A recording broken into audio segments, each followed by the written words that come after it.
Hi guys, নমস্কাৰ। হাজোজি দাস ব্লগলৈ আপোনালোকক স্বাগতম জনাইছোঁ। মই মোৰ ডাঙৰ বাবু, এয়া সৰু বাবু, সকলোকে বানপানী দেখাবলৈ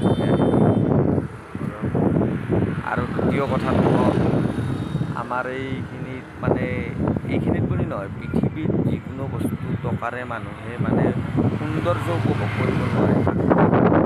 প্ৰাকৃতিকৰ ভিতৰত যিটো আছে সেইটোৱে মেইন বস্তু। আমাৰ প্ৰাকৃতিক পৃথিৱীত ভগৱানে দিয়া বস্তু।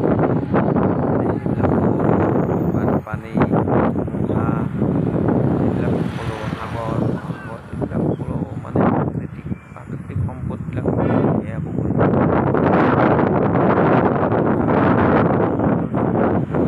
পাৰে। সেইটো ভগৱানে দিব লাগে সকলো।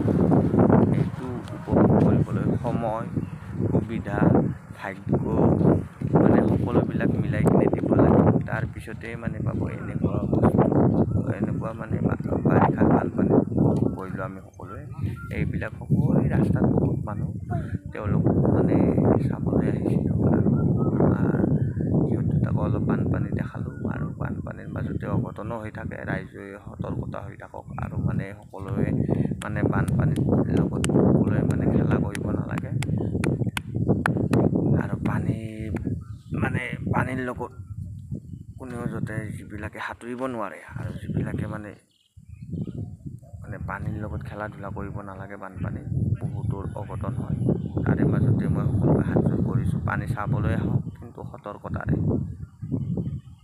এইটোৱে মোৰ এই বাৰিষাৰ বানপানী চাবলৈ অহা ভিডিঅ'। আমাৰতো সাগৰ হৈ গৈছে। আমাৰ ঘৰত পানী উঠা নাই, ৰাস্তাত পানী, সকলোতে পানী, পানীয়ে পানী, সকলোতে পানী, সকলোতে পানী। বাবু ইফালে থাক, ইফালে থাক। আমাৰ এইখিনি সকলোতে আৰু এইখিনি চাব লগা নাই আৰু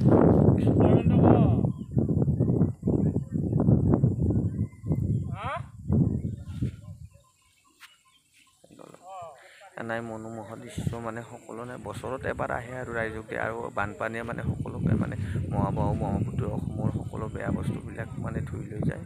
ৰাইজৰ ভালৰ কাৰণে আহে। বানপানীটো হ'বই লাগে নিয়মত, এবাৰ হ'ব লাগে, বেছিকৈ ক্ষতি কৰাকৈ হ'ব নালাগে।